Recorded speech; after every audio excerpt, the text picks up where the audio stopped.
akan kita singkirkan dengan tidak ragu-ragu, tanpa memandang bulu, tanpa melihat keluarga siapa, partai mana, suku mana.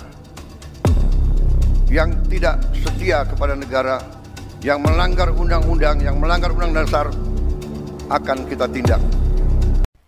Mereka-mereka yang tidak setia kepada negara akan kita singkirkan dengan tidak ragu-ragu, tanpa memandang bulu, tanpa melihat keluarga siapa, partai mana, suku mana. Yang tidak setia kepada negara, yang melanggar undang-undang, yang melanggar undang dasar, akan kita tindak. Saudara-saudara sekalian, jangan Pancasila menjadi mantra, jangan Pancasila jadi slogan. Kekayaan bangsa Indonesia besar, kekayaan bangsa Indonesia harus dinikmati oleh seluruh rakyat Indonesia. Semua penyelewengan, semua kebocoran harus berhenti. Semua pejabat yang tidak mampu melaksanakan tugas lebih baik mundur. Assalamualaikum warahmatullahi wabarakatuh. Sobat RH sekalian, jumpa lagi kita di channel yang keren ini. Keren cadas. Ya Sobat RH sekalian, ini ada berita yang geli-geli sedap. Bukan ngeri-ngeri sedap ya, tapi geli-geli sedap. Apa itu? Yaitu Gibran Raka Buming Raka mendapatkan penugasan baru dari Prabowo Subianto, yaitu untuk menyelesaikan kasus atau masalah di Papua. Jadi berkantorlah di Papua. Seorang pengamat politik mengatakan bahwa sesungguhnya Jokowi dan Prabowo sedang melakukan permainan catur. Tapi skor 2-0 untuk Prabowo karena dia yang pegang kuasa. Jadi Sobat RH sekalian, awalnya Jokowi sudah mempersiapkan IKN sebagai ibu kota. Prabowo disuruhlah ngantor ke sana. Sementara Gibran sang putra mahkota memimpin aglomerasi ex officio sebagai wakil presiden. Jabodetabek tambah Bogor, Cianjur. Jadi daerah aglomerasi. Jakarta Raya, Jakarta dan sekitarnya. Yang secara ekonomi justru lebih potensial dibandingkan IKN. Demikian juga pengaruh politik dan lain-lainnya. Tapi rupanya Prabowo enggan pindah ke ibu kota ke IKN. Bahkan saya pernah mendapatkan informasi dari orang yang pernah menyampaikan langsung ke Prabowo, sampai 5 tahun pun katanya nggak akan pindah. Dan kelihatannya begitu. Kabinet tidak lagi ngomong tentang perpindahan ibu kota. Basuki Hadimulyo disuruh ngerjain IKN sana, tapi tidak mendapatkan perhatian juga. Jadi Sobat RH sekalian, 1-0. Nah, rupanya Gibran ingin bermain cantik menggunakan metode tebar pesona seperti bapaknya. Maka setiap datang nyumbang sesuatu. Setiap datang nyumbang sesuatu. Buka kotak pengaduan dan lain sebagainya. Tim kepresidenannya itu mati-matian memoles agar sang wakil presiden tampak lebih layak sebagai orang nomor 2. Gelagat seperti ini kelihatannya dibaca juga oleh Prabowo Subianto. Maka disuruhlah Gibran berkantor di Papua biar jauh dari hiruk pikuk Jakarta dan pencitraan. Dan jangan lupa Papua adalah persoalan. Di zaman Jokowi, Papua dapat perhatian yang besar sesungguhnya. Ada jalan Trans Papua dan Jokowi pernah berjanji untuk datang tiap tahun ke Papua. Nggak tahu apakah janji itu dipenuhi atau tidak. pada tahun pertama, kedua, ketiga barangkali dipenuhi, tapi tidak tahu pada tahun-tahun terakhir. Maka skor 2-0 untuk Prabowo Subianto. Kenapa? Sederhana, karena Prabowo yang mengendalikan bidak putih. Jadi dia mengendalikan bidak putih sehingga dia punya kekuasaan untuk jalan duluan. Itu analisis dari seorang analis politik ya. Tapi beritanya kita bacakan. What happened ya with these things ya. Kemudian oke, coba kita bacakan mengenai hal ini sebagaimana dilansir oleh ini ada suara.com, perintah Presiden Prabowo, Gibran tinggal dan ngantor di Papua. Kemudian ada juga berita lain, isinya adalah Gibran bakal diberi tugas khusus atasi persoalan di Papua. cnnindonesia.com. Coba kita baca suara.com ya. Oke. Dan kita juga nanti akan baca yang disampaikan oleh CNN Indonesia. Oke, coba kita lihat ya. Perintah Presiden Prabowo _2 Gibran tinggal dan ngantor di Papua.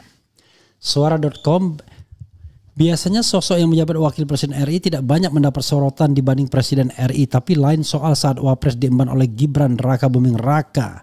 Dia justru banyak disorot secara negatif, tambahnya negatif.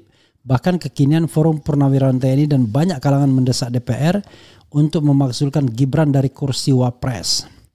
Di tengah isu pemakzulan itulah sebuah rencana besar tengah digodok di lingkaran istana.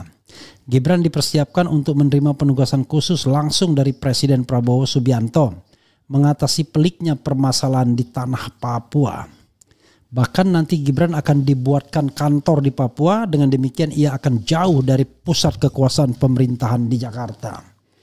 Secara resmi fokus kerja Gibran nantinya tak hanya pada percepatan pembangunan, tetapi justru meredam konflik yang tak kunjung usai. Namun di tengah optimisme pemerintah ada pertanyaan besar soal apakah langkah ini berpeluang menjadi solusi efektif atau justru mengulang kembali pendekatan yang telah terbukti tumpul.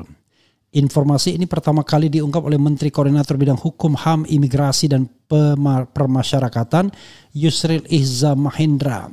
Dalam sebuah acara resmi, Yusril menyebut penugasan ini sebagai sebuah langkah strategis yang belum pernah ada sebelumnya. Bahkan mengisyaratkan Gibran akan lebih banyak beraktivitas langsung di Papua. Saya kira ini pertama kali Presiden akan memberikan penugasan untuk menangani masalah Papua. Bahkan kantor Wakil Presiden juga akan ada di Papua supaya Wakil Presiden itu bekerja dari Papua sembari menangani masalah Papua, katanya pada Rabu. Jangan-jangan Yusril terlibat konspirasinya ini dalam tanda kutip ya.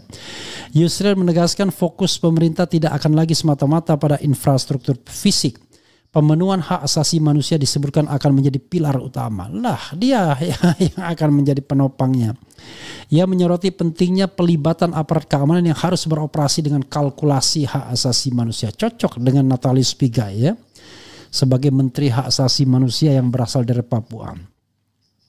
Menurutnya partisipasi publik terutama orang asli Papua OAP menjadi krusial untuk menentukan arah pembangunan yang adil dan menghormati hak-hak kultural serta sipil mereka. Rencana ini, klaim Yusril, adalah wujud komitmen pemerintah mendengar aspirasi rakyat Papua. Jejak masa lalu dan seruan dialog. Oke, itu dari gagasan menempatkan Presiden sebagai ujung tombak penyelesaian masalah Papua bukanlah hal baru. Pada periode sebelumnya, Wakil Presiden Ma'ruf Amin telah memimpin Badan Pengarah Percepatan Otonomi Khusus Papua. Untuk menunjukkan keseriusan, Ma'ruf Amin bahkan sempat berkantor selama 5 hari di Papua pada Oktober 2023. Melakukan serangkaian dialog dengan berbagai tokoh. Tolong dengan aspirasi mereka, dengar apa maunya mereka, catat dan laporkan segera supaya kita dapat mencari solusi terbaik untuk Papua. Kalau ada usul saran, kita catat dan dengarkan, kata Ma'ruf Amin kala itu. Namun pengalaman masa lalu menunjukkan bahwa kehadiran pejabat tinggi belum tentu menjamin penyelesaian akar masalah. Kalangan akademisi yang mendalami isu Papua secara konsisten menyuarakan satu hal kunci utama adalah dialog yang tulus. Ketika di forum ada misalnya permintaan masyarakat untuk tidak memperbanyak pos-pos tentara di Papua. Jadi tentara dengan sendiri bagaimana masyarakat merasa tidak nyaman dengan kehadiran tentara dan sebagainya. Itu mereka dengar sendiri, ucap salah seorang peneliti. Jadi itu menurut saya yang harus dibangun, yang ini yang selalu saya ulang. Ya saudara sekalian, itu dari ini ya, suara.com. Kalau dari CNN, Gibran bakal diberi tugas khusus atasi persoalan di Papua. Presiden RI Prabowo Subianto dikabarkan bakal segera memberikan tugas khusus ke Wakil Presiden Gibran Rakabuming Raka persoalan hak asasi dan percepatan pembangunan di Papua. Menko Kumham Imipas, ya, Imigrasi dan Lapas, Yusril Iza Mahendra menyatakan penunjukan khusus untuk Gibran di Papua itu adalah didiskusikan secara serius dalam beberapa waktu lalu. Concern pemerintah dalam menangani Papua dalam beberapa hari terakhir ini sedang diskusi untuk memberikan penugasan khusus dari Presiden ke Wakil Presiden untuk percepatan pembangunan Papua, yaitu saya kira ini pertama kali Presiden akan berikan penugasan ke Wakil Presiden untuk penanganan masalah Papua, kata Yusril di launching laporan tahunan Komnas HAM 2024 yang disiarkan dalam saluran YouTube, dikutip Selasa. Yusril mengatakan Gibran nantinya tak hanya bertugas menangani pembangunan fisik di Papua, melainkan juga akan turut membawai urusan soal HAM di Papua.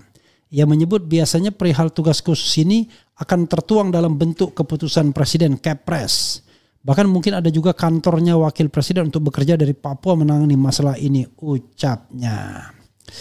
Belum ada penjelasan lebih lanjut dari pihak istana mengenai penugasan khusus Gibran di Papua.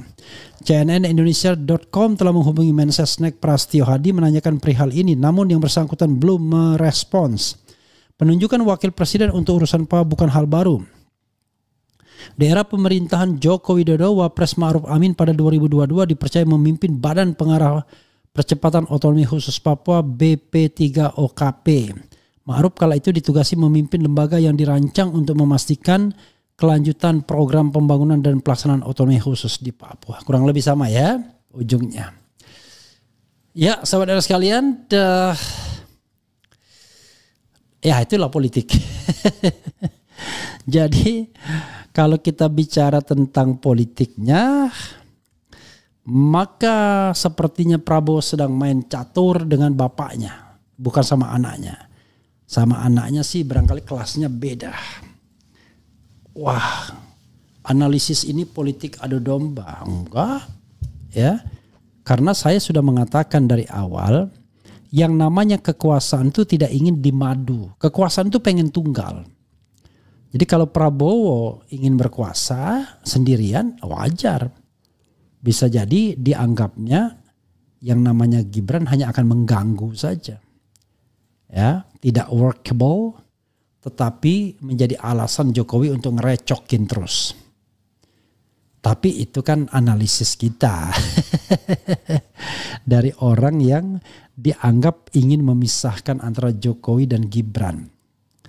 Ya memang kalau kita di masyarakat itu kan ada tiga saja.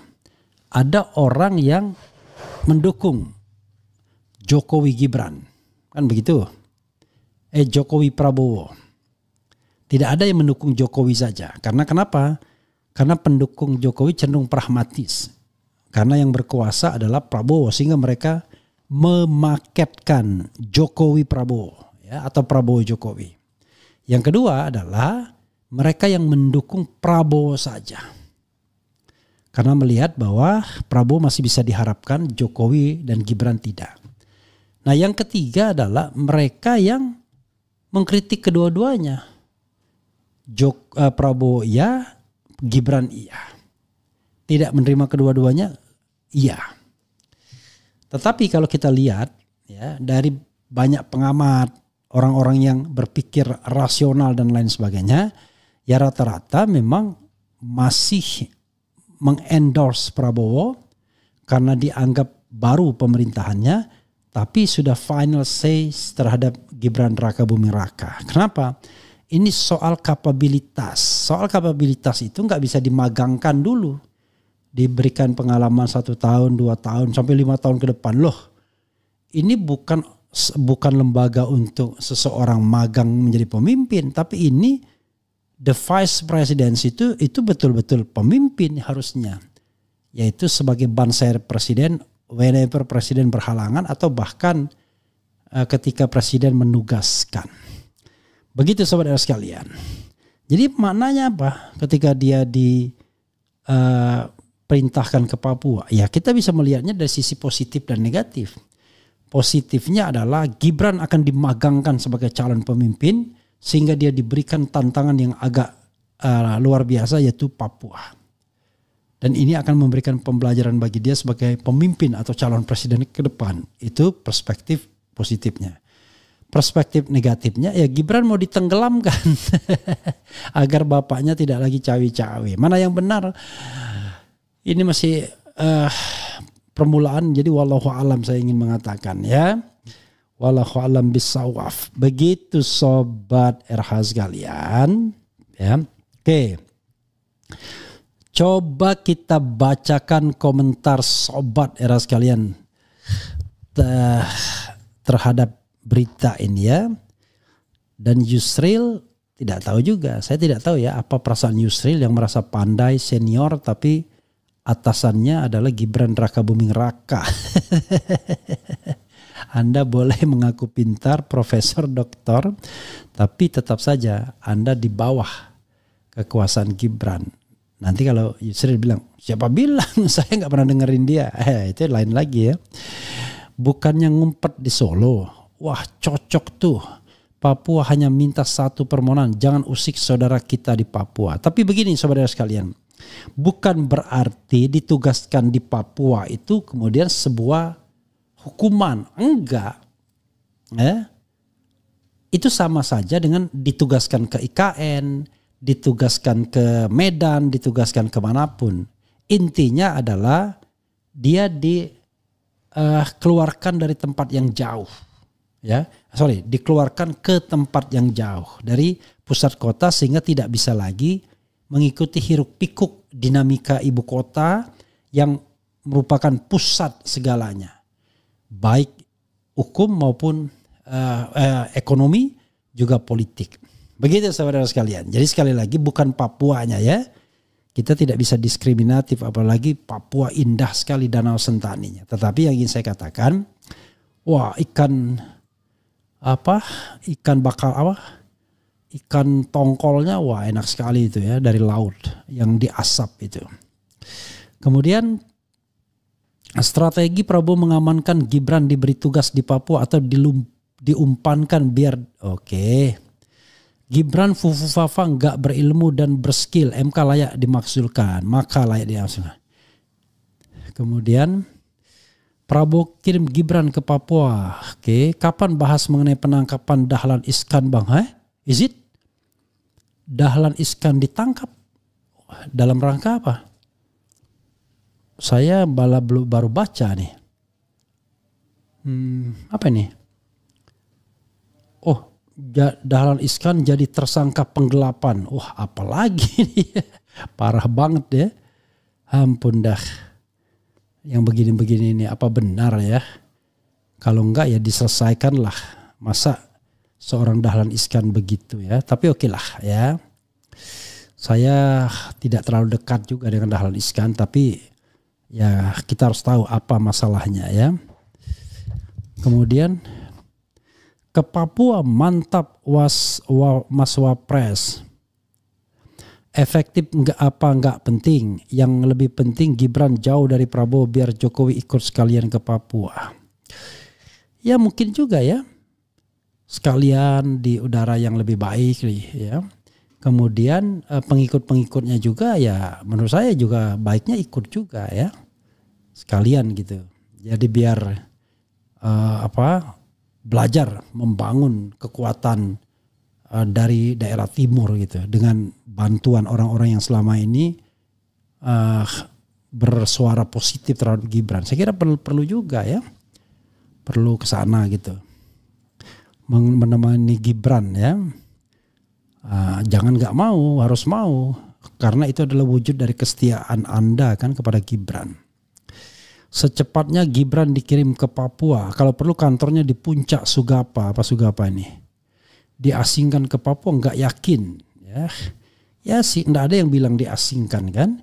Ditugaskan ke Papua. Bagaimana caranya memviralkan Pak Prabowo tidak perlu punya wapres? Sebab yang berminat ingin jadi wapres banyak banget. Agar proses pemakzulan cepat, sebaiknya Pak Prabowo tidak punya wapres. Kalau yang mau 100 orang, ya kan, misal, tergantung Prabowo Subianto kan. Prabowo yang mengusulkan 2 nama kepada MPR. Don't worry lah. Kemudian rela gama hanya hadir 20 orang, orasi hanya sejam. Ya tidak apa-apa.